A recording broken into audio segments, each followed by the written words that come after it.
cambio de una recompensa. Corrupto es, por lo tanto, el comportamiento desviado de aquel que ocupa un papel en la estructura estatal. La corrupción, entonces, es un modo particular de ejercer influencia. Es una influencia ilícita, ilegal e ilegítima. Esta se encuadra con referencia al funcionamiento de un sistema y, en particular, a su modo de la toma de decisiones.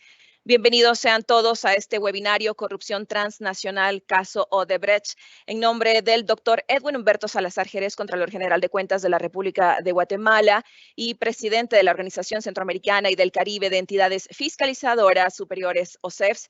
Pues bienvenidos entonces a este webinario. Como decíamos, es un webinario internacional. Gracias por acompañarnos.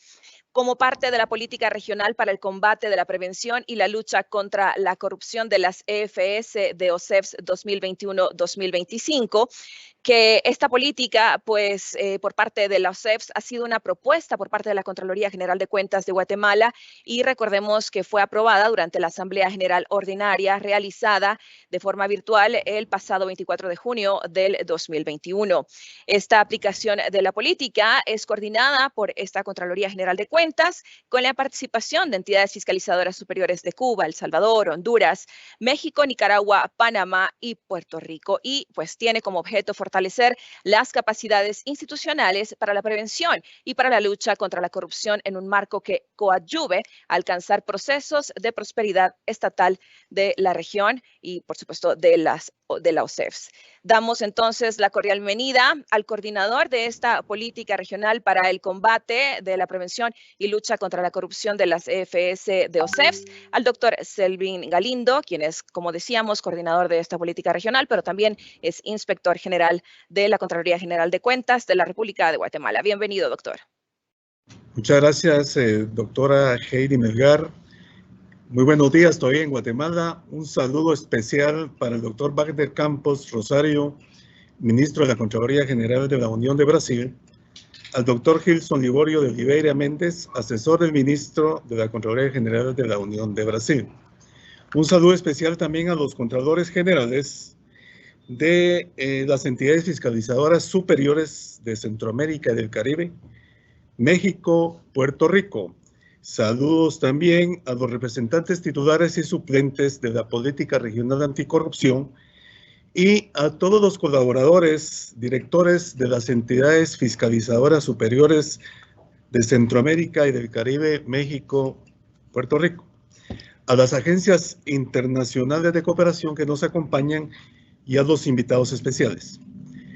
En este día nos convoca un tema sumamente interesante por las connotaciones que ha tenido a nivel de la región latinoamericana, y efectivamente tenemos en este momento a dos profesionales que han incidido en este caso en cuanto a la fiscalización y a la persecución penal. Son dos actores que van a dictar esta conferencia y que vamos a tener la oportunidad de escucharlos el día de hoy, que al final el caso Odebrecht representa un caso emblemático de corrupción transnacional que afectó a más de 10 países de América Latina a través de mecanismos sistemáticos de sobornos a políticos, funcionarios y exfuncionarios al más alto nivel, utilizando la contratación pública para fines perversos, además de atentar contra las democracias financiadas por campañas políticas de manera ilícita para partidos políticos de la región latinoamericana. En suma, dejo a la doctora Heidi Melgar para que haga una presentación de nuestros conferencistas. Muchas gracias.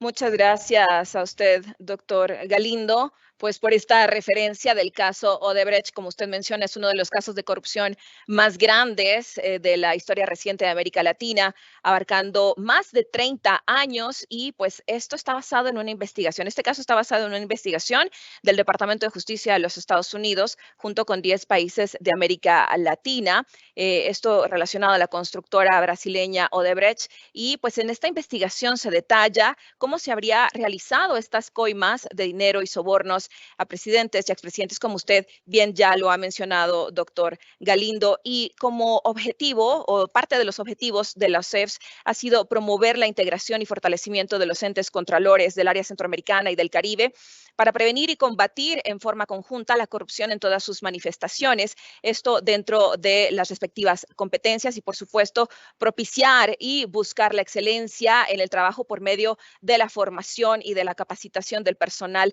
al servicio de las entidades fiscalizadoras miembros de esta organización. Y es por eso que a través de la política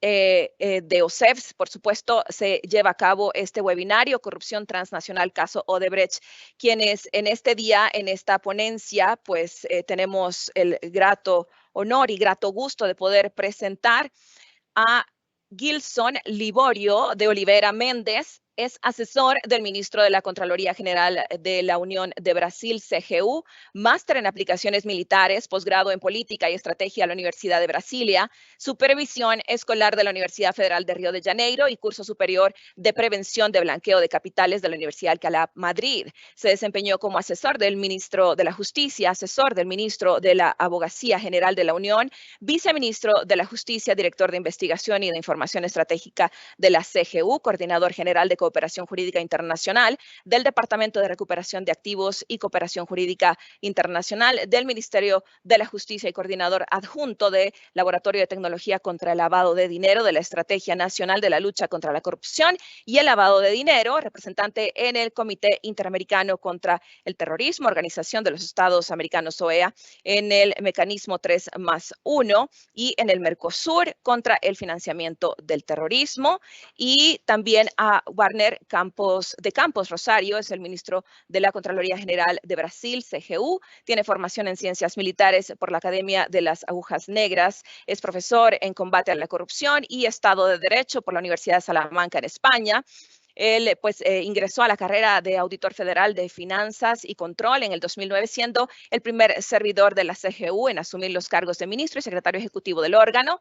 En su carrera en CGU actuó principalmente en el área de operaciones especiales, responsable por investigaciones conjuntas en el combate a la corrupción, en articulación con la Policía Federal de Brasil, el Ministerio Público y otros órganos de la defensa del Estado. Es así entonces como le damos la más cordial bienvenida a nuestros ponentes para platicar acerca de la corrupción transnacional, caso Odebrecht. Adelante y bienvenidos.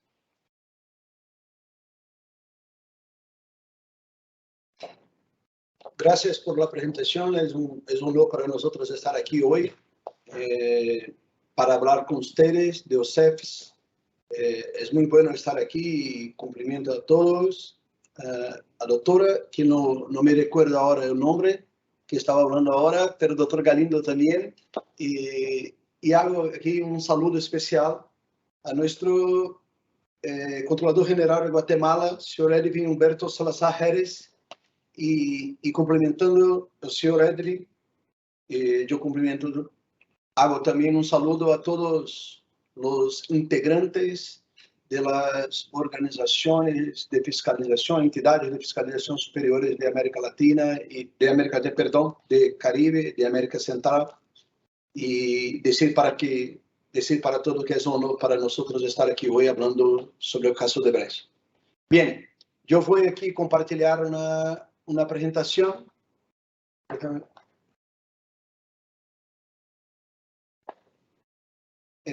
Todos están observando la presentación, ¿está ok? Vale, bien, vamos a hablar un poco de corrupción transnacional. Están aquí, yo soy, como fue presentado ahora, yo soy ministro Wagner, ministro de la Contraloría General de la Unión de Brasil, y estoy aquí con mi amigo Gilson Liborio, que es también un experto en la área de lavado de activos y también de corrupción, de lucha contra la corrupción. Bien, vamos a empezar comprendiendo algunas cosas que son muy importantes. La operación que vamos a hablar ahora es conocida a nivel mundial. Su nombre es Lava Jato, como le llamamos en Brasil, Lava Jato, yo pienso en español.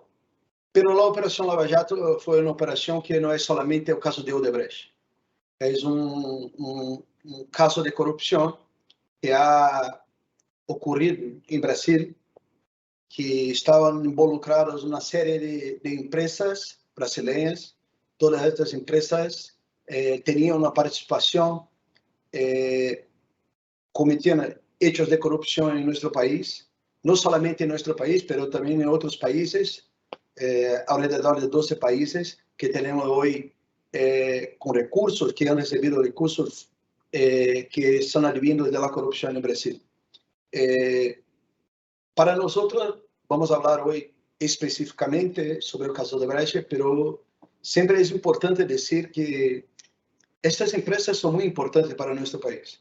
Son importantes, son empresas que tienen un capital tecnológico muy importante, pero que en un momento de sus vidas han optado por corromper personas, corromper gobiernos, de manera a se beneficiar de estos hechos de corrupción. Entonces, para nosotros, Odebrecht hoy, como vamos a hablar, tiene un acuerdo de lealtad, tiene acuerdos con otros países también, con Suiza, con el Departamento de Justicia de estadounidense, y yo pienso que para nosotros, como se dice en Brasil, llamamos virar la página.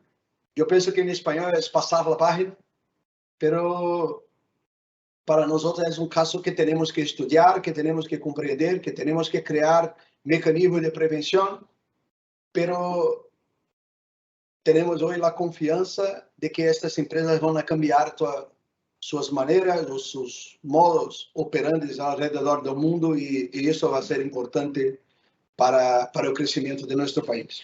Bien, para empezar, gostaria de decir que toda a investigação de Lava Jato começou a partir de uma investigação hecha em 2009 acerca de lavagem de ativos. Teníamos 4 grandes doleros, que chamamos em Brasil, são pessoas que trabalham com uma maneira de lavar dinheiro, lavar ativos. Então, havia uma investigação em andamento e, no meio desta investigação, se ha verificado que uma dessas pessoas estava lavando o dinheiro que era direcionado a alguns funcionários de Petrobras. ¿Sí? Então, a partir de aí, ¿qué se pasa? Temos agora 4 profissionais que trabalham trayendo uma visão lícita de recursos que foram generados de maneira ilícita. E agora temos também involucrados nesta situação funcionários da Petrobras. ¿Qué se pasa?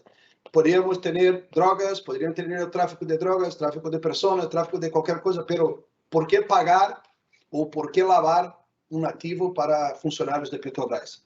Então, a partir desta verificação, se começou especificamente a Lava Jato. A Lava Jato, sua origem é uma investigação de lavado de ativos que não teria um link, uma ligação direta com hechos de corrupção no governo brasileiro.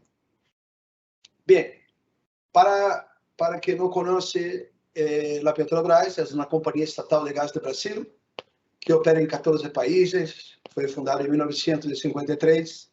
Em 2011, a Petrobras funcionou como a 5ª maior petroleira cotizada do mundo. Foi a 2ª maior empresa do continente americano em valor, isso em 2008. E em 2010 se converteu em a 2ª maior empresa de energia do mundo. Bem,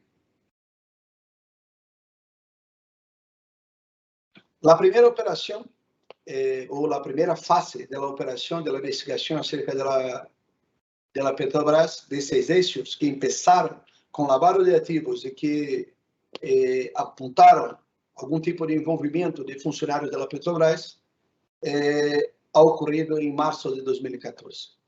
E a partir daí se foram 79 fases de investigações que são bastante distintas e bastante profundas. Bem. Pero lo que se passou en esta situação? Bien. Teníamos inicialmente empresas, no solamente a Odebrecht, pero otras empresas que han hecho un cartel, o sea, han combinado, hecho algún tipo de combinación entre ellas para fraudar contrataciones públicas. Prácticamente, solamente estas empresas tenían la capacidad o la posibilidad de participar de las licitaciones, de las contrataciones públicas hechas en la Petrobras. Entonces, si solamente ellas tenían la capacidad de hacer eso, teníamos necesariamente funcionarios públicos de Petrobras involucrados en esta situación. Estas empresas também teriam um pago de suborno para funcionários, para políticos, como vamos explicar mais adelante, perdão. Teríamos também empregados públicos involucrados nestes hechos, esses empregados recebiam estes pagos de suborno. Também teríamos os políticos, né? E os políticos recebiam dinheiro, tanto pessoas físicas como os partidos políticos, por meio de doações, por meio de colaborações que estas empresas faziam a estes partidos. Muitas das vezes, estas doações ou estes pagos eram feitos de maneira lícita, porque hasta 2018 era permitido em Brasil, era legal ter doações de empresas para partidos políticos. Hoje, não é mais permitido, solamente pessoas físicas podem fazer este tipo de doação para partidos políticos. Bem, teníamos também intermediários que eram operadores financeiros que trabalhavam em algumas fases desta operação que eu vou explicar adelante. E teríamos muitos órgãos públicos involucrados, em especial a Petrobras, a Eletrobras, o BNDES e o governo do estado do Rio de Janeiro, que é um governo estadual. Todos os outros órgãos são federais, mas também as fases de investigação da Operação Lava Jato ligadas ao arresto do governador do estado do Rio com uma série de irregularidades em contratações públicas nesta província de Brasil. Bem, os operadores financeiros tinham um papel especial. Sim? Eram intermediários responsáveis por la intermediação do pago de suborno e também por integrar a propina disfarçada de dinheiro limpo aos beneficiários. Em um primeiro momento, atuavam, recebiam o dinheiro que ia das empresas até os operadores financeiros. O repasse era feito em dinheiro, né, por transações no exterior e por meio de contratos simulados com empresas de fachada ou empresas fantasmas. Em um segundo momento, o dinheiro ia do operador financeiro até o beneficiário final, políticos, funcionários de alto rango, também em dinheiro, seja por transferência no exterior ou mediante pago de bens, como coches e outros bens que se foram descobrindo durante a investigação. Bem, aqui temos um esquema que mostra um pouco como estes operadores financeiros han trabajado. Por ejemplo, empezando por el lado izquierdo, tenemos una corporación, puede ser Odebrecht o UTC, o cualquier empresa involucrada en hechos de corrupción en la Operación Lava Jato, que utilizaba o pagamento directo a políticos e empleados públicos, pago de ilícitos, sobornos, favores, no solamente favores hechos en un momento, pero también en el futuro, como voy a demonstrar más adelante, ¿sí? O por la parte más abajo, donde la corporación pasaba el dinero a un operador de moneda y este dinero se iba a otro país y a otro banco utilizando contas offshore, y a partir de ahí iba a un intermediario y ese intermediario hacía la transferencia para partidos políticos o empleados públicos. Tuvimos como vamos a ver más adelante, una colaboración muy grande de la Fiscalía de Suiza, donde esta colaboración permitió identificar muchas cuentas en el exterior que hacían este tipo de pago, y todo este tipo de pago era operados por esos operadores financieros que han participado y que han empezado estas investigaciones. Tenemos que recordar,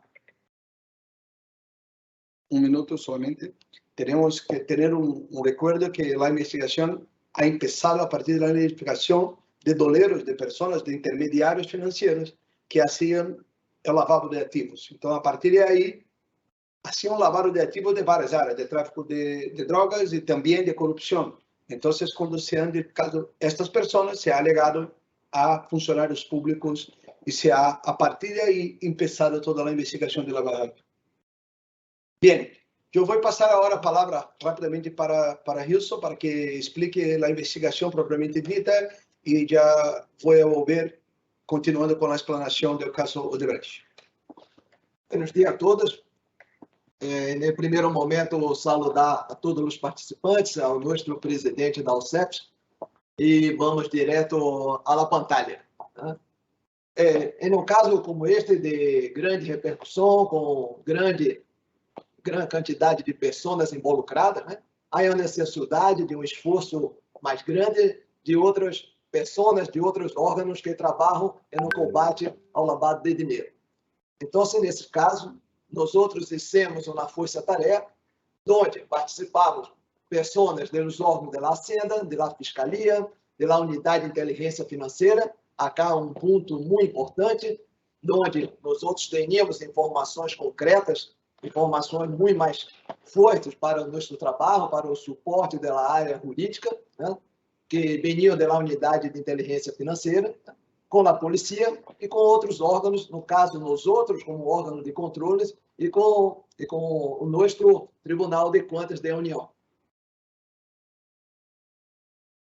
Logicamente que para que esse trabalho seja feito, eu vou fazer agora um corte, né? Na parte da necessidade de nossas contralorias, teremos uma equipe especializada, uma equipe de expertos, né? Pessoas que têm um conhecimento mais profundo, né? Estudado um pouquinho mais do assunto, para que nós outros tenhamos uma concretização de nossos trabalhos, para termos um suporte muito forte para todas as operações que vão ser feitas depois desse momento. Então, a necessidade, por exemplo, de termos uma área de tecnologia com ferramentas avançadas, com base de dados e com pessoas que tenham conhecimento para ser programas, né? Trilhas de auditorias, para que nós outros possamos identificar pontos que estão fora da culpa. Outro ponto que nos últimos anos tem um destaque muito mais grande é a necessidade de monitoreio de nossas redes sociais. Muitos dos dados que nós outros buscamos estão em fontes abertas. E nas redes sociais, principalmente nos familiares das autoridades, das pessoas que estão em cargos de rango, né, a necessidade de nós mirarmos para obtermos outros dados. O outro ponto que nós outros também temos a necessidade de estar trabalhando é com a cooperação internacional. Como no caso Odebrecht, que trabalhou em muitos países, ao redor de 12 países no mundo, né, a necessidade de nossa cooperação internacional. E no caso, com os EMILATs, né, os tratados de assistência legal mútua, ou mesmo com tratados existentes. Acá também há a necessidade de destacarmos a necessidade de nossas organizações tenhamos contatos diretos, redes de apoio. Assim como a OCEPS, que trabalha com a área de contraloria, os outros órgãos também temos esse contato direto com as suas correlatos para facilitar o entendimento e a troca de informações. E, no outro ponto, temos a necessidade dos tratados, como, por exemplo,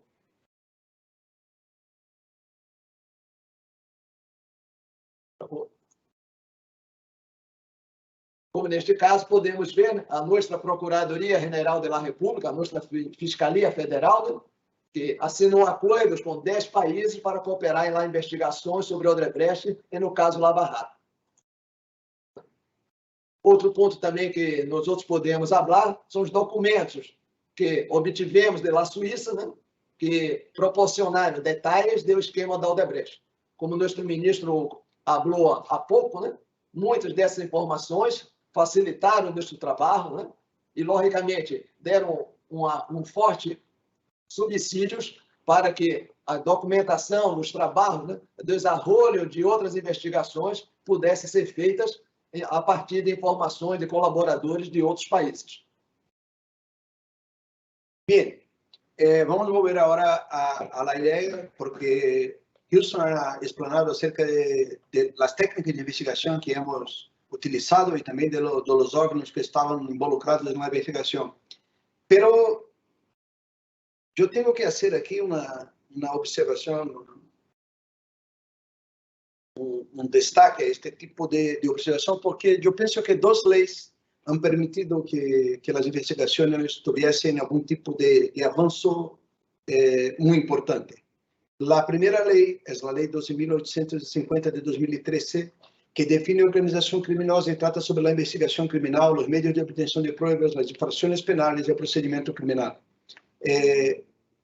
Esta ley trata de muchos medios de obtención de prueba, y de estos medios de obtención de prueba, yo voy a destacar aquí la colaboración premiada, que es conocido en España, si me recuerdo, era el testigo arrepentido, donde las personas pueden colaborar con las investigaciones, las personas que están involucradas en hechos de corrupción pueden, de alguna manera, colaborar con las investigaciones y tener sus penas disminuidas después de la investigación.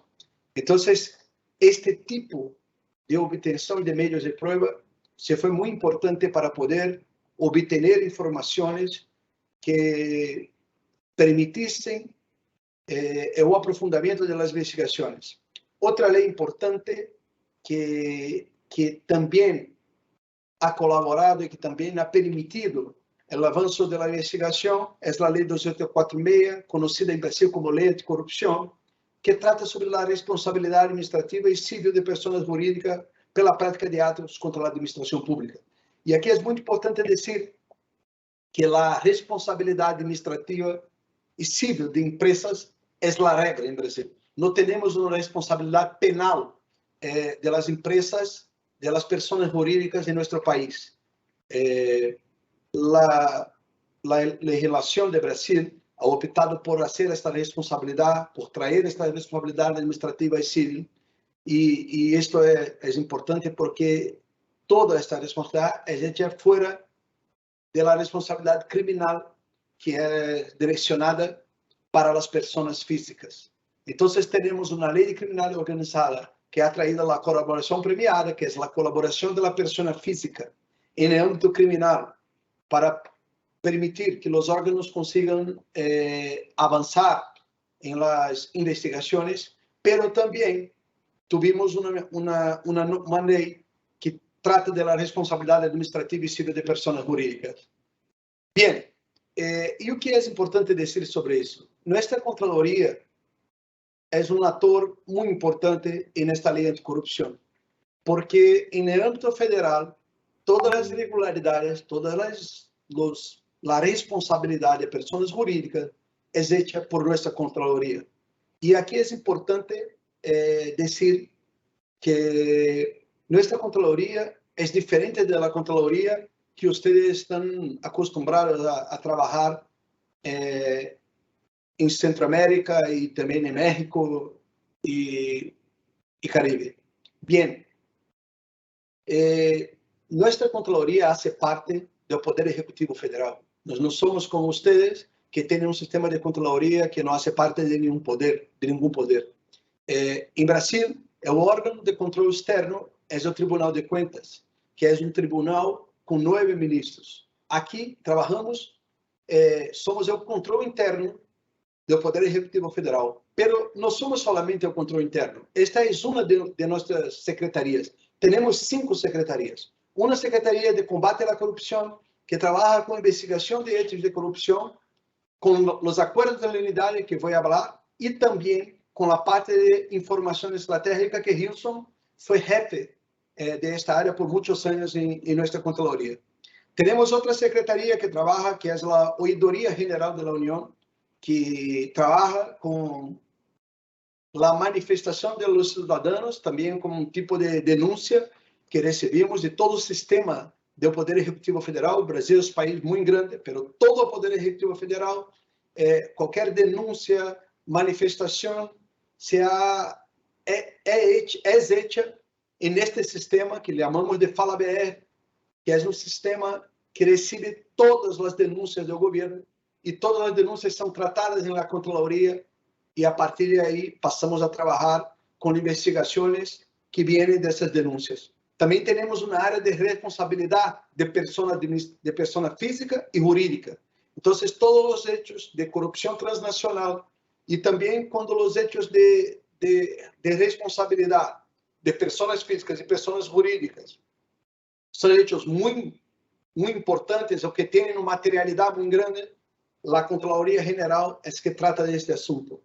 También tenemos aquí una Secretaría de Prevención de la Corrupción que trabaja con toda parte de integridad, programas de cumplimiento en ámbito del Poder Ejecutivo Federal y también estas cinco áreas, sumando ahí, ya hablé de la parte de la responsabilidad administrativa y jurídica, entonces sumando estas 5 áreas tenemos la Contraloría. Una área es control interno. Entonces tenemos un tipo o una manera de actuación bastante diferente. Yo no conozco un órgano en el mundo que tenga las mismas características que la Contraloría. Puede tener otros órganos con muchas atribuciones, pero no de la manera que está en la Contraloría General de la Unión. Entonces, esta es la primera diferencia que hago aquí, que quiero decir que es un poco diferente de las Contralorías que ustedes tienen en sus países. Y también decir que esta ley que estoy diciendo, que es la ley de corrupción, ela tiene 2 tipos de instrumentos, de herramientas de responsabilización, de responsabilidad de personas jurídicas. El PAR, que é o procedimento administrativo de responsabilidade, que é o procedimento em que sancionamos as empresas, as pessoas jurídicas involucradas em hechos de corrupção. Esta sanção, ela é dividida em 2 grandes sanções. A multa, que é aplicada, esta multa se vai de 0,1% hasta 20% do faturamento bruto da empresa em o ano anterior ao cometimento das irregularidades. Esta multa é aplicada e também a publicação da decisão condenatória em los meios de comunicação de nosso país. Também podemos sancionar a empresa com a impossibilidade de contratar com a administração pública hasta 2 anos ou hasta 5 anos por la nova lei. Também podemos fazer os acordos de lealidade. O que são os acordos de lealidade? São os acordos em que eu vou responsabilizar uma empresa, mas também, se a empresa colabora com a investigação, eu quero diminuir a multa e deixar de fazer a publicação da decisão condenatória em los meios de comunicação. Então, eu posso diminuir a multa hasta 2/3 deste valor e com isso eu vou criar aliciente, estímulo para que a empresa pueda colaborar com as investigações. Então, temos agora 2 leis. Uma lei que a pessoa física pode colaborar com as investigações, que é a lei de criminalidade organizada, pero também temos outra lei, que é a lei de corrupção, que permite que a empresa, não a pessoa física, venga a colaborar com as investigações, permitindo que os órgãos possam avançar e profundizar estas investigações. Bem, perdão. E quais são os resultados que hemos alcançado por esta lei de anticorrupção e de responsabilidade de pessoas jurídicas? Já hemos firmado 17 acordos de lealidade. Temos hoje 25 negociações em andamento. Destes 17 acordos celebrados, alguns são, vou dizer, a maior parte deles são de Lava Jato, mas outros não têm sua origem em Lava Jato. Hoje, temos em valores acordados 15,45 mil milhões de reais, ou ao redor de 3,2, 3,3 mil milhões de dólares. E já temos pagos, ou seja, que já estão na conta do governo, ao redor de 6,08 mil milhões de reais, ou ao redor de 1,3 mil milhões de dólares. Bem, todos estes acordos estão aqui e também se pode ser consultado neste endereço, neste sítio eletrônico que está abaixo da pantalla, onde podemos ver aqui todas as empresas que han firmado acordos conosco. Todos os acordos sumam mais de 15 mil milhões de reais. E aqui está especificamente em 2018. Eu penso que é o quarto acordo de baixo para arriba, que é de Odebrecht, que é o acordo foi firmado em la cifra de 2,7 mil milhões de reais. Então, vamos passar a compreender um pouco o que se ha passado nesta investigação e nesta colaboração da empresa. Bem, todos nossos acordos de legalidade têm pilares. Estes pilares são muito importantes porque são nossos guias quando vamos a firmar acordos desta natureza. Por exemplo, a primeira é a cooperação com a investigação. Para que eu pueda fazer um tipo de acordo de legalidade com a empresa, as informações recebidas das empresas têm que ser importantes para que os órgãos possam profundizar as investigações. O segundo pilar é o incremento da recuperação de ativos. Pode haver, em Brasil, até 2015, 2016, teníamos uma capacidade muito grande de fazer investigações, mas não conseguíamos trazer para nós o dinheiro que havia sido desviado dos fundos públicos, dos caudales públicos. Pero agora temos a capacidade de trazer este dinheiro, já temos agora 6 mil milhões de dólares, 6 mil milhões de reais em las contas públicas, solamente advindo desses acordos de legalidade, que é muito importante para nós. Então, um dos pilares é o incremento da recuperação de ativos. O terceiro pilar é a implementação de programas de cumprimento, de integridade, como nós queremos chamar. É muito importante para nós, não somente sancionar as empresas, não somente buscar, fazer a busca do dinheiro, mas também é necessário que tivéssemos a capacidade de cambiar a cultura de integridade dessas empresas. Então, todas as empresas, durante o período de pago e durante o período de vigência dos acordos, elas são fiscalizadas por nossa controladoria para verificar a efetividade dos programas de integridade.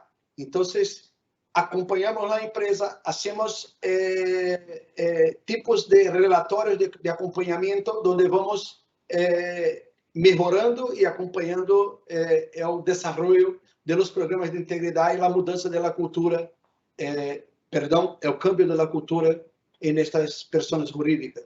E o quarto pilar, que é muito importante também, é que caso a empresa venha a incumprir os termos de nosso acordo, e nesta situação vamos mais allá de encerrar a colaboração e o acordo com a empresa, vamos fazer com que a empresa tenha a perda de todas as vantagens que tenha conseguido, que tenha obtenido a partir de nosso acordo. Bem, um dos acordos, como eu he apuntado, é o acordo de legalidade com a Odebrecht. A Odebrecht é uma construtora brasileira fundada em 1944 com atuação em 21 países.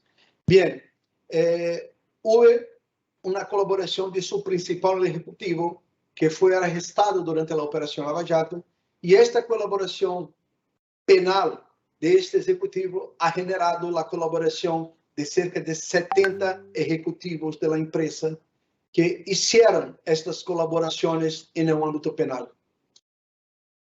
Mais allá de las colaborações no âmbito penal, Tuvimos también acuerdos de lenidad firmados con la Fiscalía brasileña, el Departamento de Justicia estadounidense y también la Fiscalía suiza.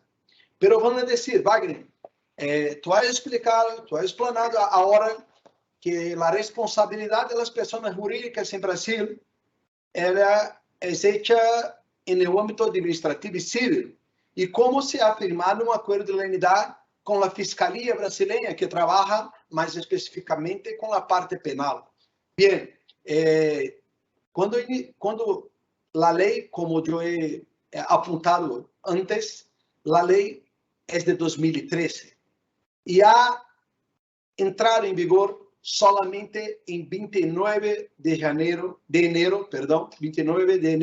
de 2014. Y la Lava Jato ha empezado en marzo de 2014. Entonces, muchos de los ejecutivos que fueron a colaborar con la justicia brasileña, con la fiscalía, han dicho, mira, yo voy a traer todas las informaciones, yo voy a poner todas las informaciones, pero ¿qué se va a pasar con mi empresa? Van a cerrar mi empresa, van a cerrar mi manera de trabajar, ¿qué va a pasar? Entonces, la fiscalía empezó a hacer acuerdos de lenidad que no había una previsión de hacerlos en el ámbito administrativo y civil y empezaron a hacerlos en la parte penal.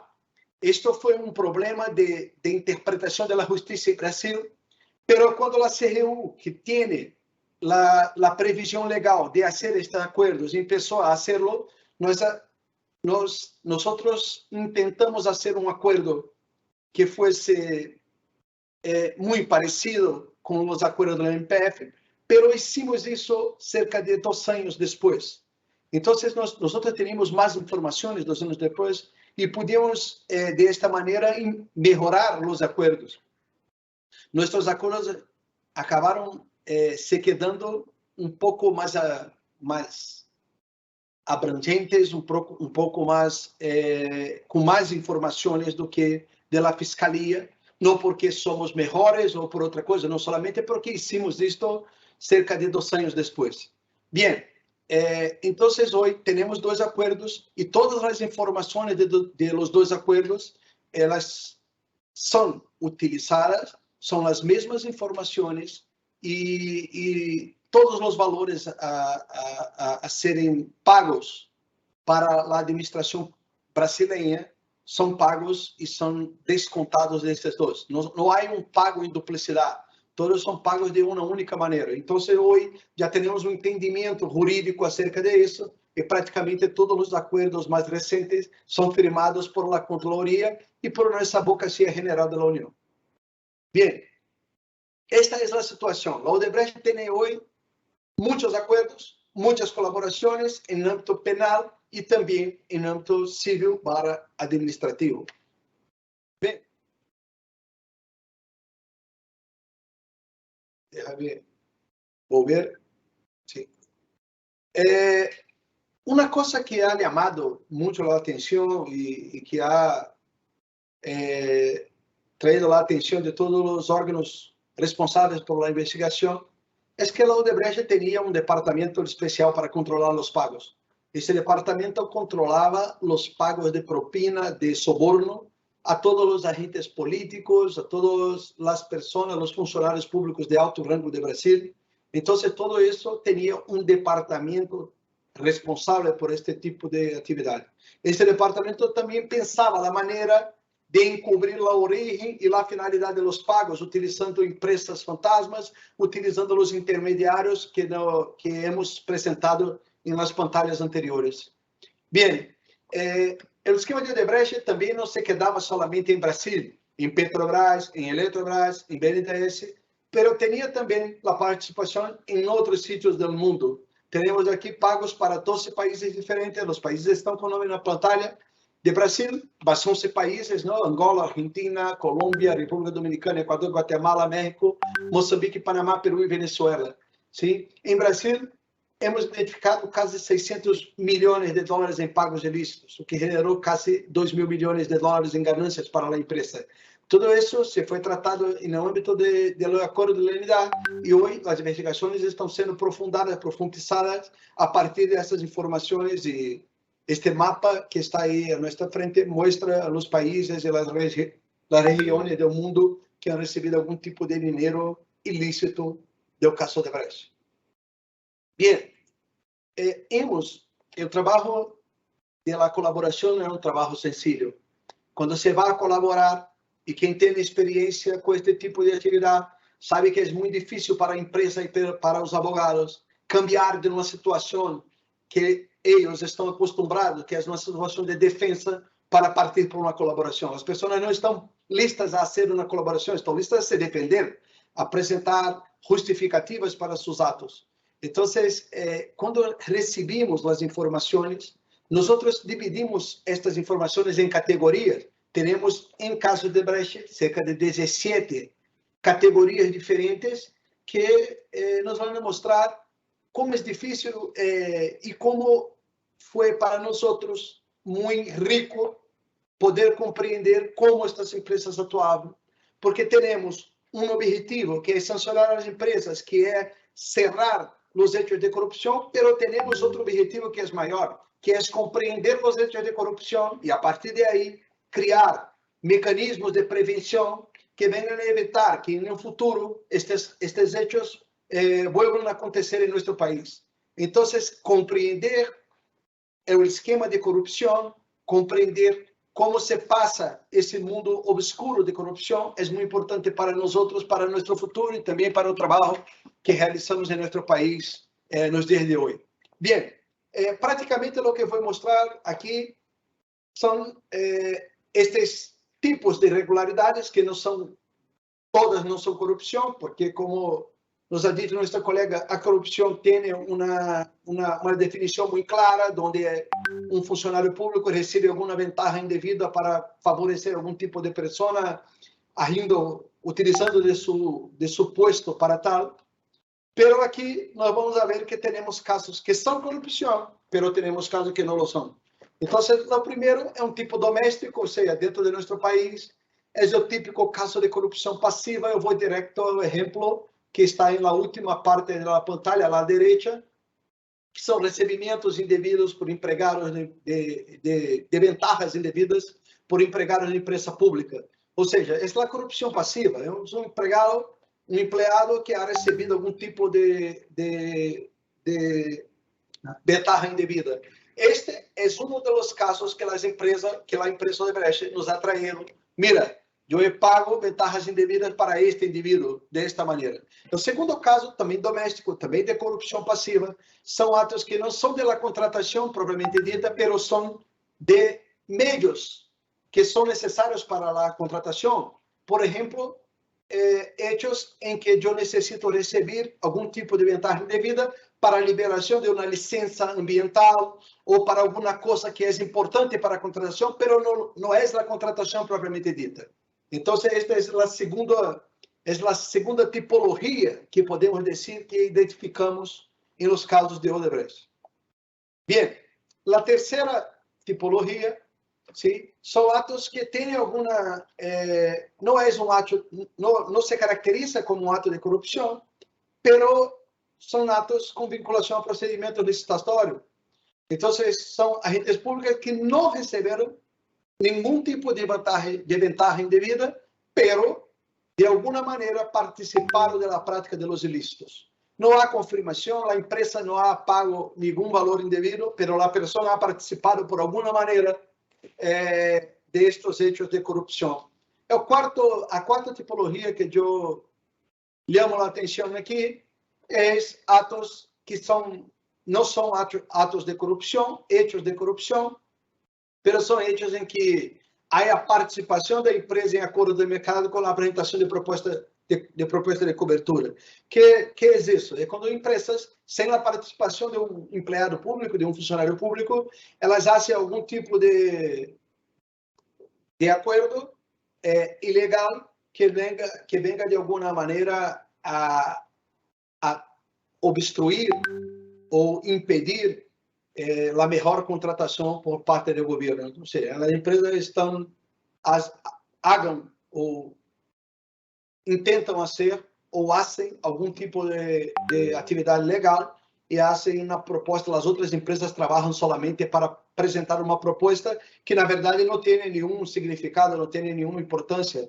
Estas empresas vão participar somente para ajudar uma única empresa a vencer todos os procedimentos licitatórios.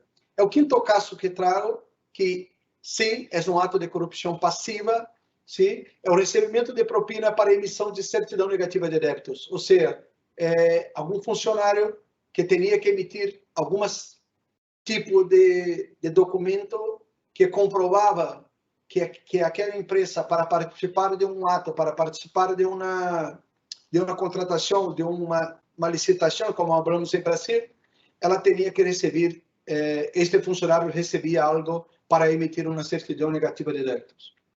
Bem, a sexta tipologia que hemos identificado é também uma corrupção passiva, onde havia o pago de vantagens indevidas sem uma motivação clara. Ou seja, nem a empresa sabe ou consegue explicar por que hacía esse pago. Pagava porque em futuro poderia ser necessário receber algum tipo de ajuda, algum tipo de benefício. Então, eu pagava sem nenhum tipo de contrapartida, sem nenhum tipo de algum ato que este servidor hacía em favor da empresa. Então, para ver que não é sencillo compreender os hechos de corrupção ocorridos, teríamos casos que nem mesmo a empresa sabe por que pagava aqueles valores. O sétimo caso, ou sétima tipologia identificada, são atos em que os empregados da empresa colaboradora participaram de alguma maneira da prática dos ilícitos. Isso aqui já nos vamos para a corrupção nativa, sim? São atos praticados por agentes privados que concorreram para a ocorrência dessas condutas ilícitas.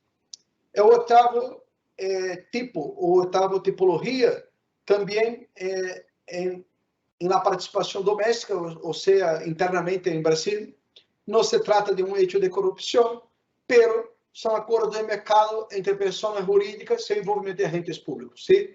Então, é um ato também que foi bastante comum neste tipo de atividade. Bem,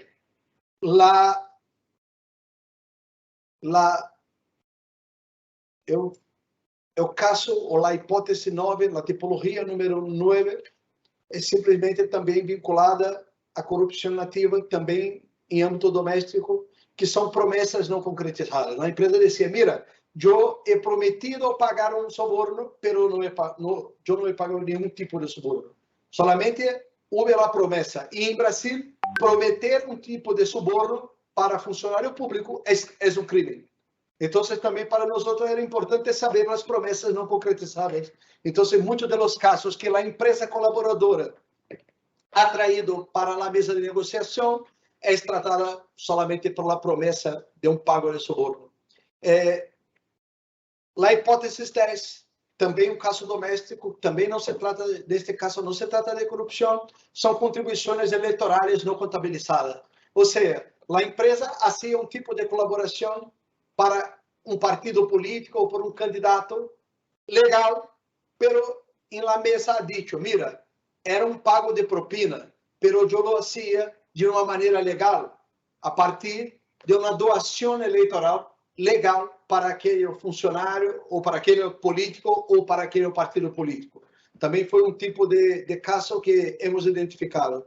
Também temos a hipótese 11, uma tipologia, que são pessoas físicas ou jurídicas citadas, solamente citadas, sem nenhuma prova, sem nenhum tipo de informação específica, pero que a empresa traía para nós outros. Mira, eu sei que um político ou um empregado público ha recebido um dinheiro de outra empresa, ou mesmo de minha empresa, pero eu não tenho hoje um controle, eu não tenho certo como dizer como foi o pago. Solamente eu sei que houve este ato. Então, é uma maneira também, é uma tipologia que foi identificada durante o caso de Brecht. Já caminhando para o final de nossa apresentação, nós temos a hipótese 12, que aí já temos um tipo transnacional. Já não é mais um tipo doméstico, são ocorrências transnacionais com pago de suborno para agentes de outros países. Então, a primeira é o pagamento típico, a corrupção passiva. Um empregado de empresa pública estrangeira ha recebido destas empresas algum tipo de pago. E temos aí uma série de informações de colaboração.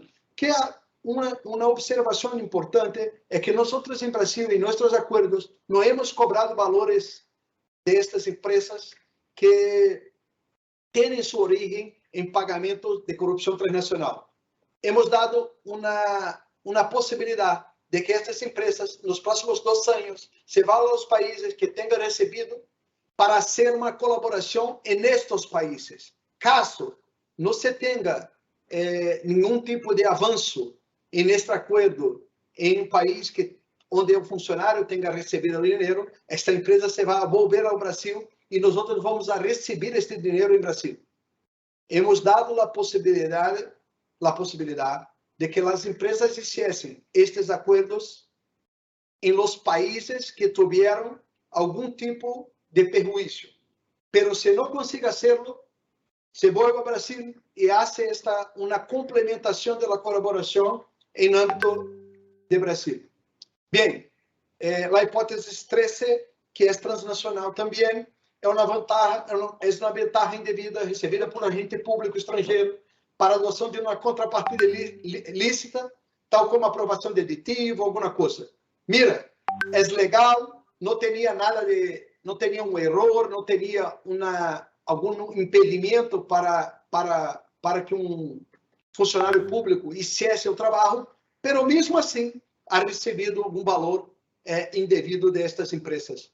Bem, a hipótese 14 são atos de corrupção passiva em que um funcionário estrangeiro ha recebido o dinheiro para ser algo que não está relacionado a procedimentos licitatórios ou a contratações públicas. Sim, são outros atos que não se tratam de contratações. E, para terminar, os últimos 3, temos a hipótese 15, que também é transnacional, certo? Que trata-se de corrupção passiva, onde os agentes estrangeiros, públicos estrangeiros, recebem alguma vantagem devida, solicitadas ou recebidas, solicitam ou recebem alguma vantagem devida sem exigência ou adoção de contrapartida específica. Teremos também como transnacional, atos praticados por agentes privados, né, que concorreram para as condutas ilícitas, ou seja, não se trata aqui de corrupção nativa com a utilização de los funcionários da empresa para pago a agentes estrangeiros.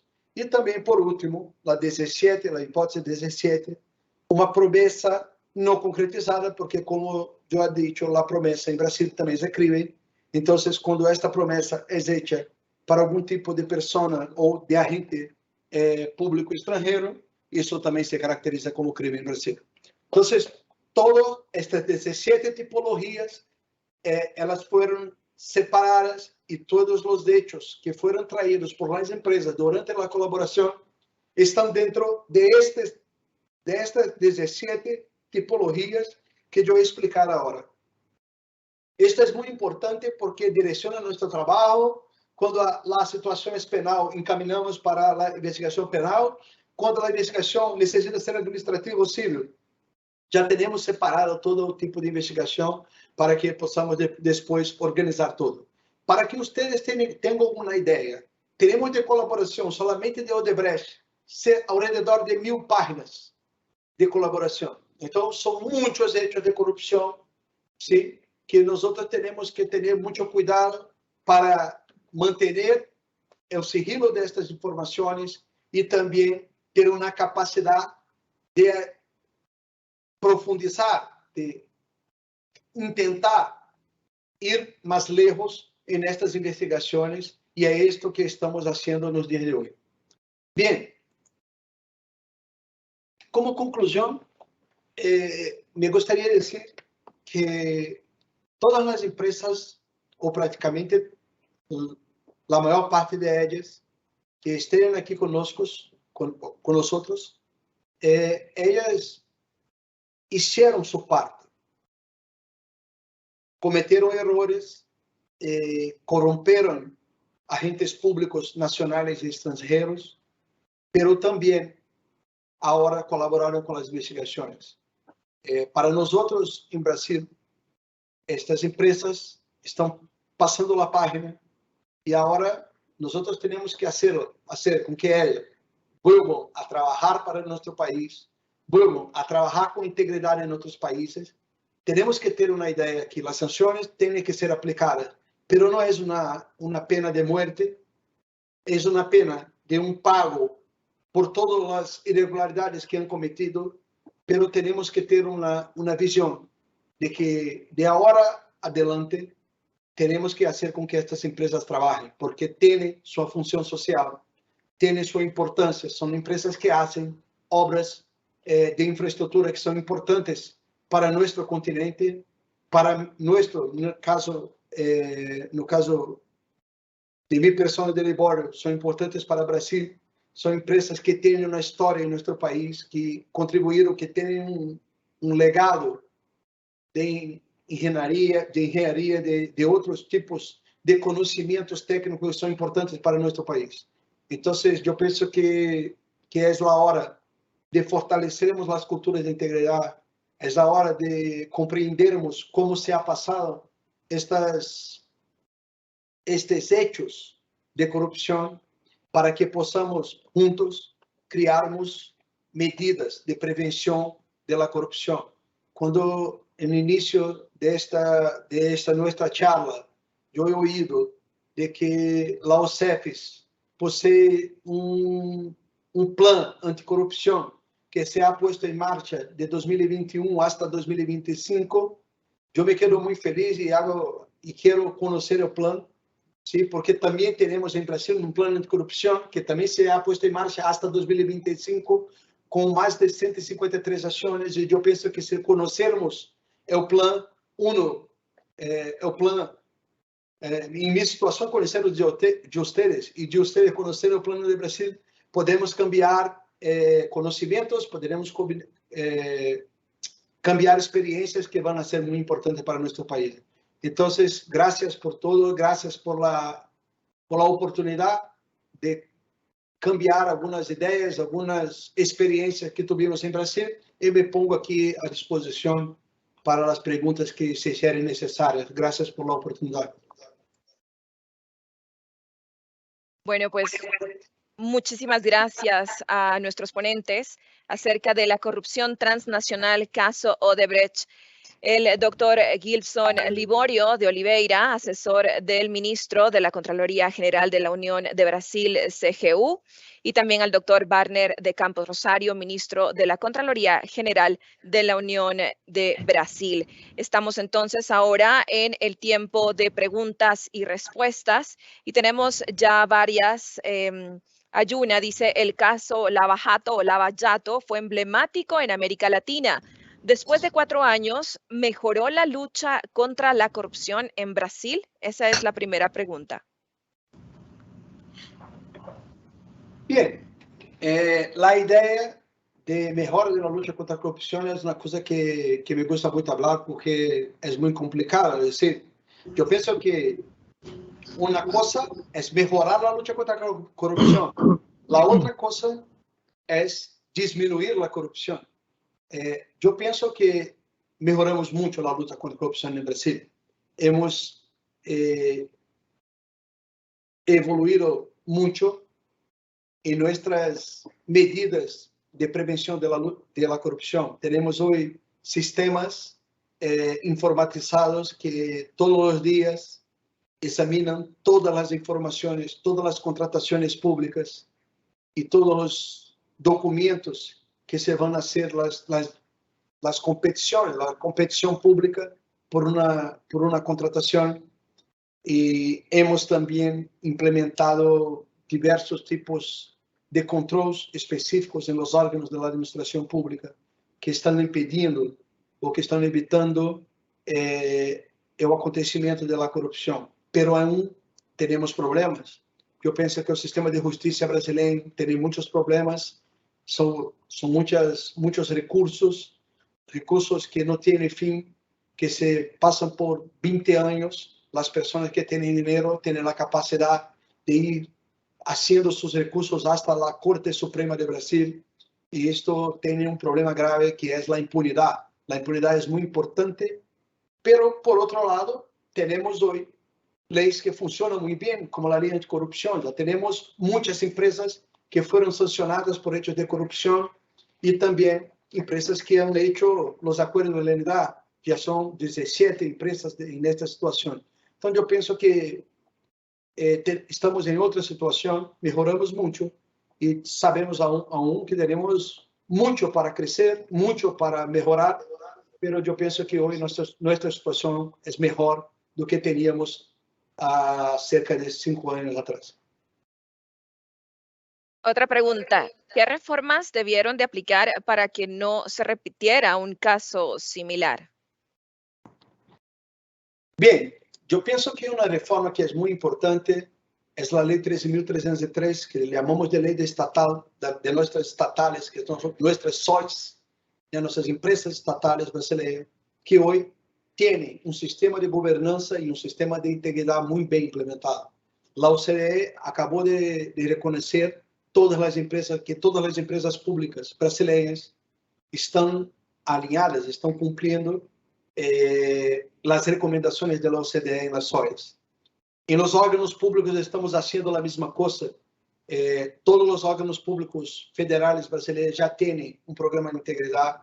Este programa já está caminhando, já tem mais de 2 anos e estamos agora sendo evaluados por la OCDE também. E eu penso que teremos hoje a CRU como órgão central do sistema de integridade do Brasil, o que hace que implementamos muitas reformas, umas coisas simples ou melhor, sencillas, que nos traem resultados muito importantes. Por exemplo, em 2019 hemos criado critérios mínimos para ocupação de cargos públicos em Brasil. Agora, qualquer pessoa que vá ocupar um cargo público tem que ter algum tipo de tipos de exigências para hacer su trabajo. Criterios que son tanto de la parte de ética, pero también de capacidad funcional, de capacidad académica para ocupar estos cargos. Y esto viene trayendo para nosotros resultados muy buenos con la reducción de la corrupción de manera muy clara en nuestro país. Una tercera pregunta, y es que si en este caso, en el caso Odebrecht, hubo extinción de bienes, ¿y a cuánto asciende el monto de estos bienes, el valor de estos bienes que pues estuvieron a cargo de esta extinción de dominio, como se le dice aquí en nuestro país? Mira, yo no tengo el valor de la extinción de dominio, pero yo tengo solamente hoy los valores que tenemos en el acuerdo, porque cuando tuvimos todas las medidas que fueron adoptadas antes de los acuerdos, nosotros teníamos un valor muy grande de la Odebrecht, que estaba en la disposición de justicia sin ningún tipo de utilización por la empresa. Pero cuando hicimos los acuerdos, liberamos estos valores porque las empresas ya tenían colaborado con las investigaciones y habían asumido el compromiso de pagar los valores todos y no tenían dinero para pagar de una única vez. Están pagando en 20, yo pienso que Odebrecht es 25, 27 años, conforme la capacidad de pagamento de la empresa. Entonces hoy tenemos solamente el valor del acuerdo que yo tengo aquí en mi memoria, que es de 2.7 mil millones de reales. ¿Qué consejos le darían a las contralorías que no tienen la estructura de la Contraloría de Brasil para combatir casos como Odebrecht? Bien, yo no conozco cuáles son las competencias. Yo pienso que las contralorías que están aquí presentes, cada una tiene competencias diferentes en cada país.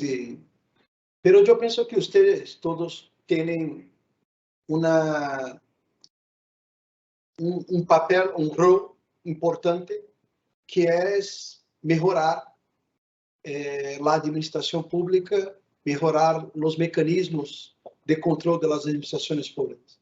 Y principalmente porque tienen la responsabilidad de verificar la calidad de los controles internos de los poderes. Bien, yo pienso que comprender los hechos de corrupción y trabajar con riesgos es lo más importante. Tenemos que conocer nuestros riesgos. Yo hablo aquí, todos nosotros tenemos un riesgo en las contrataciones públicas. No es un problema de Brasil, es un problema de Brasil, de Guatemala, de México, de todos. Sabemos cómo las empresas fraudan estas contrataciones. Entonces tenemos que crear controles. Y las controladorías pueden trabajar verificando cómo estos controles están implementados. Si tenemos un trabajo basado en riesgos, los riesgos son los más importantes. Los riesgos que identificamos a través de trabajos directos, oyendo a las personas que trabajan en la administración pública, pero también los riesgos que ya vivimos, porque tuvimos casos de corrupción, hechos de corrupción en nuestros países, en un pasado reciente. Entonces, comprender eso y trabajar con la prevención, yo pienso que es lo más importante, porque cuando la corrupción ya está hecha, es difícil recuperar los activos, hacer las cosas, porque los mecanismos hoy son muy avanzados y tenemos muchos casos que son difíciles de investigación. Entonces, yo pienso que la prevención y las controladorías pueden hacer ese trabajo, es lo más importante para combatirmos y prevenirmos la corrupción en nuestro continente. Y eso va a hacer una observación. Me gustaría ahora hablar un poquito de las competencias, ¿no? Nuestras contralorias têm uma visão, uma competência muito distinta. E, logicamente, também, quando a nossa contraloria começou seus trabalhos, né? Quando nós outros criamos nossa contraloria, nós teríamos a dificuldade de ter, principalmente, acesso a dados. Muitas coisas que nós outros necessitávamos para ser nosso trabalho dependíamos de outros órgãos. Então, há a necessidade de um acordo, de uma parceria com os outros órgãos que têm informações, que têm especificidades, que têm características distintas de lá nos outros. Por exemplo, uma área de contabilidade. Muitas vezes, nós outros, em nossas áreas, não temos pessoas com a capacidade, com a capacidade de um conhecimento muito profundo, com profundidade de contabilidade. E, então, nós outros necessitamos dessas parcerias. Mira, a nossa Contraloria temos competências muito distintas, muito amplias, o que, em geral, não é o normal de outras contralorias. Então, essa necessidade de fazermos uma força-tarefa, a necessidade de compartilhar informações com outros órgãos para termos um combate à corrupção, uma prevenção à corrupção e também podermos mirar nos riscos que muitas vezes não está claro para nós outros. Muchas gracias. ¿Cómo percibe la población brasileña que uno de los casos de corrupción más grandes de la historia reciente a nivel latinoamericano se haya originado pues, a través de una empresa brasileña? Esta es una pregunta interesante porque yo pienso que la corrupción no ha sido generada por una empresa brasileña. La corrupción ha sido generada por no tenemos controles en los órganos públicos, sea de Brasil, sea de otros países. No tenemos una empresa que es la mala de la historia y todos los otros eran buenos y ahora fueron corrompidos por una empresa brasileña que ha llevado la corrupción para toda Latinoamérica, Caribe y Centroamérica. Tenemos corrupción y la empresa ha encontrado un campo fértil, un campo bueno para hacer sus prácticas corruptas. Entonces tenemos que mirar para dentro de nuestros órganos y saber que no es un problema de una empresa brasileña, es un problema de nuestras organizaciones y tenemos que tener mucha noción de eso porque yo tengo la oportunidad de viajar alrededor de la América Latina, por ejemplo, y muchas de las personas tienen esta idea, voy a echar la culpa a la empresa brasileña. No, tenemos que echar la culpa a todos nosotros que estamos involucrados, porque si no tenemos esta idea no vamos a mejorar nuestra situación. Entonces yo pienso que la percepción es equivocada, pero es una percepción buena, porque tenemos que trabajar este cambio de cultura en la iniciativa privada, en las empresas, pero también en nuestros órganos públicos. Entonces yo pienso que este es el camino para trillarnos y para mejorar nuestra situación. Gracias. Para la lucha contra la corrupción es fundamental la cooperación interinstitucional. ¿Qué opinan ustedes de esto? Mira, sem a cooperação, não vai nem falar sobre a cooperação internacional. Vou falar somente da cooperação interinstitucional dentro do Brasil. Temos os órgãos, cada dos órgãos tem especificidade, tem conhecimentos diferentes. Por exemplo, a Fiscalia tem conhecimento muito grande da lei penal, de como entrar com uma ação penal. A polícia tem uma característica muito boa de trabalhar com a investigação, ir a campo, buscar informações, fazer seu trabalho. Nossa Contraloria tem outro tipo de especificidade. Nós temos muitas bases de dados, como ha dicho o Libor aqui. Temos todos os órgãos hoje buscam a Contraloria para acessar nossos sistemas. Por quê? Porque trabalhamos por muitos anos buscando dados. Hoje temos mais de uma centena de bases de dados que nos permitem fazer uma visão ou ter uma visão de inteligência sobre estes dados. Conseguimos tratar estes dados, trazer informações que são importantes para nós outros. Então, eu penso que se trabalharmos de uma maneira separada, aislada, não chegaremos a lugar nenhum. Temos que trabalhar juntos, buscando a especificidade de cada órgão, para podermos ter a máxima eficácia e a máxima eficiência em nosso trabalho. Últimas dos preguntas, y es que si tienen medición de la corrupción o de los niveles de corrupción en Brasil, ¿y cuáles son estos? Bien, en Brasil, la medición que tenemos de nivel de corrupción, yo pienso que ninguna. Tenemos solamente la transparencia internacional, que no tiene la capacidad de medir la corrupción, pero la percepción de la corrupción, un trabajo que para mí es muy malo, solamente utilizado de forma política, e que eu não me sirve de nenhum tipo de dados para trabalhar em Brasil. O que temos de melhor hoje é trabalho que hemos agora recentemente desenvolvido com o Banco Mundial, ¿sí? Com o BID, acerca da corrupção em funcionários públicos. Hemos ouído alrededor de 22.000 empleados públicos, funcionários públicos, que han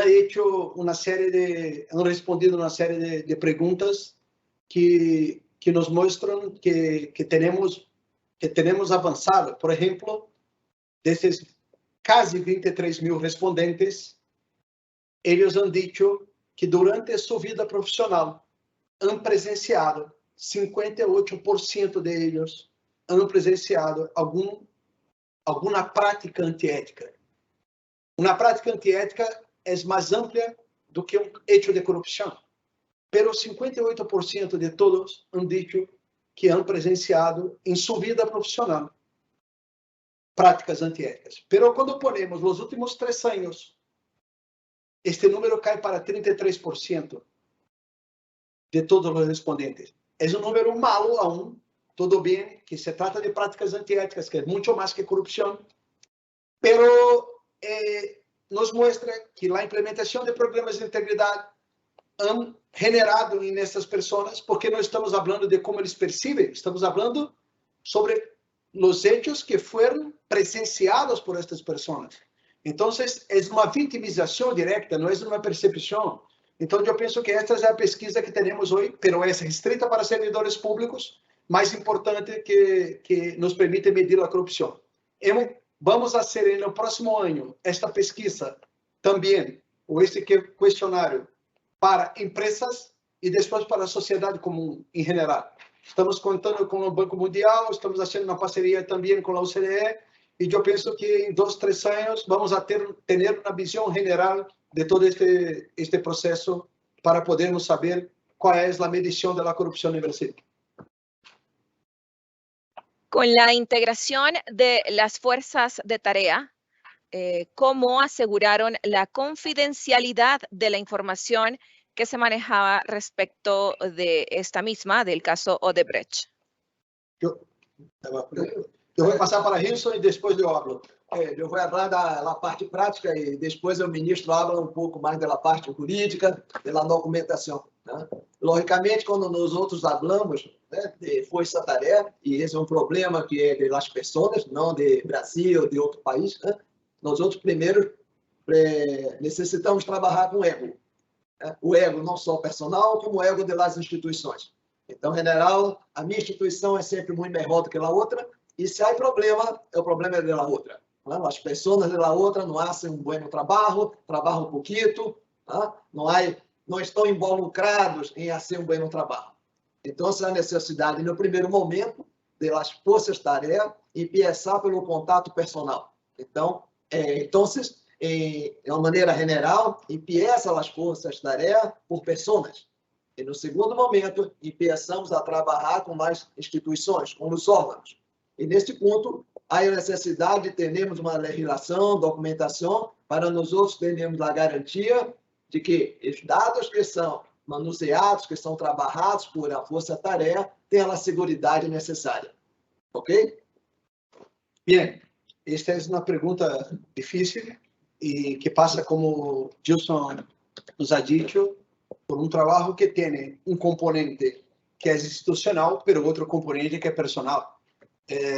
Quando falamos do componente personal, temos que poner pessoas que têm um compromisso e temos que generar também uma proteção dessas informações no âmbito da investigação. Não podemos deixar, por exemplo, que os funcionários públicos involucrados na investigação, mas involucrados haciendo a investigação, puedan levar para casa os dados para poder examinar. Temos que ter uma proteção desses dados em uma sala específica, né, que tenham esses dados separados, fora da internet, fora das coisas, mas não é sencillo isso. ¿Sí?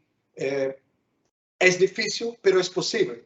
Mas há um risco. Eu falo sempre, em uma investigação, quando se trabalha com muitas pessoas, tem uma investigação melhor, mas temos uma perda na capacidade de manter o sigilo das informações.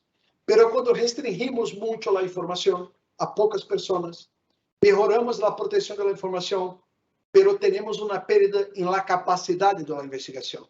Isto é um problema que vamos a viver toda vez. Temos que poner na balança e dizer, mira, aqui temos que abrir mais e perder, ter uma perda na parte da confidencialidade. Ou, mira, aqui temos que aumentar a confidencialidade e perder na capacidade de investigação. Isto é um problema que todo jefe de investigação terá que viver, mas faz parte da vida. Então, eu penso que isto é um problema sempre que vai ocorrer, mas temos que viver com ele. É um ponto de equilíbrio. Não poderemos ter o 10 com 0. Sim? Na média, ao redor dos 5. E em alguns pontos, um 7 com 3, um 6 com 4. Mas se eu tenho um 10 com 0, nós outros não vamos ter um bom trabalho. Queremos agradecerles a nuestros ponentes para la temática corrupción transnacional, caso Odebrecht, al doctor Gilson Liborio de Oliveira, asesor del ministro de la Contraloría General de la Unión de Brasil, CGU, al doctor Wagner de Campos Rosario, ministro de la Contraloría General de la Unión de Brasil, quienes nos estuvieron acompañando. ¿Algo que quieran agregar para finalizar, por favor? Hablar antes del jefe, ¿no? Que el jefe para por último, ¿sí? Quiero agradecer al ministro Wagner Campos, a nuestro amigo Gilson Liborio, que ha sido un gusto contactar nuevamente. La verdad es que estamos muy satisfechos después de tenerlos como expositores, a dos profesionales que han estado de cerca haciendo este tipo de investigaciones en esta materia, específicamente en el caso de Lavallato, donde se vincula el caso Odebrecht. La verdad es que es muy importante tener a los principales actores en esa lucha contra la corrupción. Realmente ha sido ejemplar lo que nos han mostrado, porque son problemas comunes los que tenemos en la región, y estos problemas comunes los hemos planteado en nuestra política regional, cuando el ministro Wagner Campos hablaba de que es un problema de resolverlo de cada país en particular.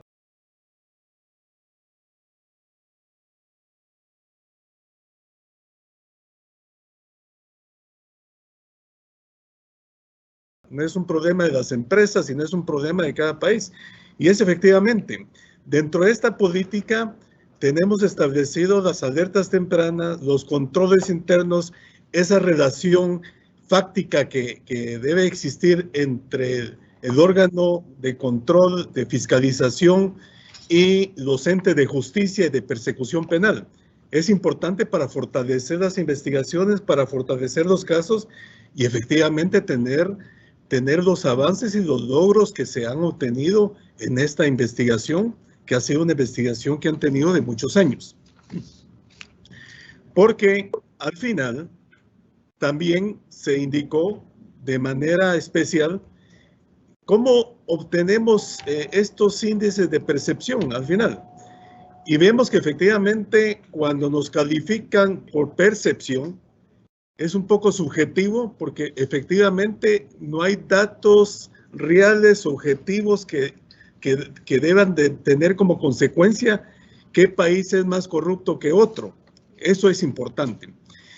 Pero al mismo tiempo también preocupados porque estos mecanismos de corrupción, cuando ataca a las entidades políticas, a través de las contrataciones de obra pública, a través de medicamentos, a través de los servicios, atentan contra las democracias regionales y eso hay que pararlo.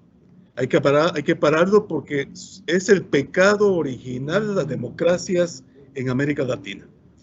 Realmente estamos muy satisfechos de tenerlos a ustedes como conferencistas, personas que han estado relacionadas directamente con el combate a la corrupción, en todo ese trabajo que han realizado y que efectivamente nos sirve como ejemplo para poder nosotros, de alguna manera, instituir algunos aspectos y algunas ideas que nos han transmitido para poderlos hacer dentro de nuestros países.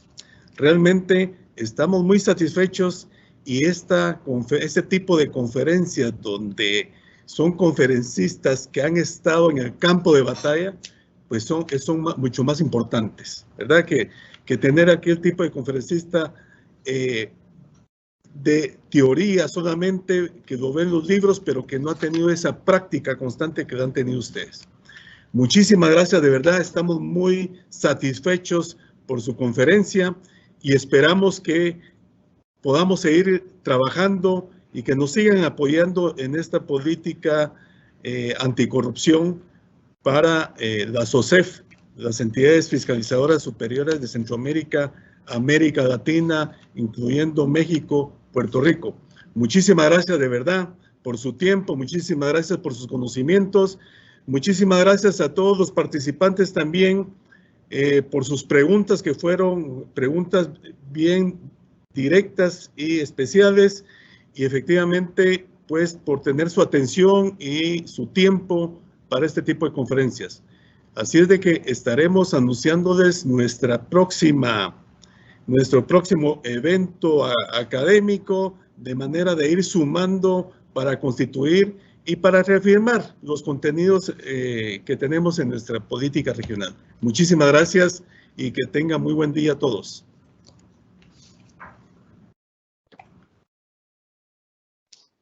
Obrigado e bom dia. Obrigado. Obrigado.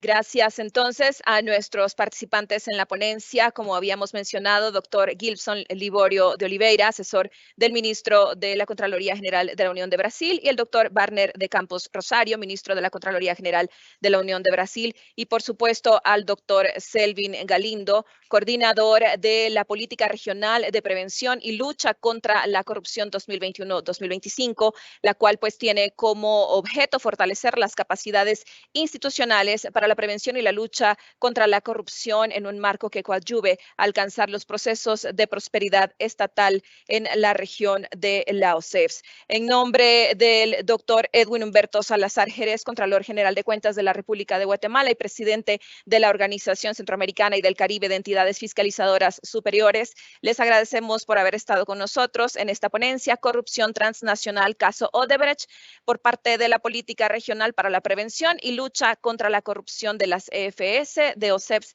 2021-2025. Que Dios los bendiga. Gracias por haber participado. Y doctor Selvin Galindo, las palabras de cierre, por favor.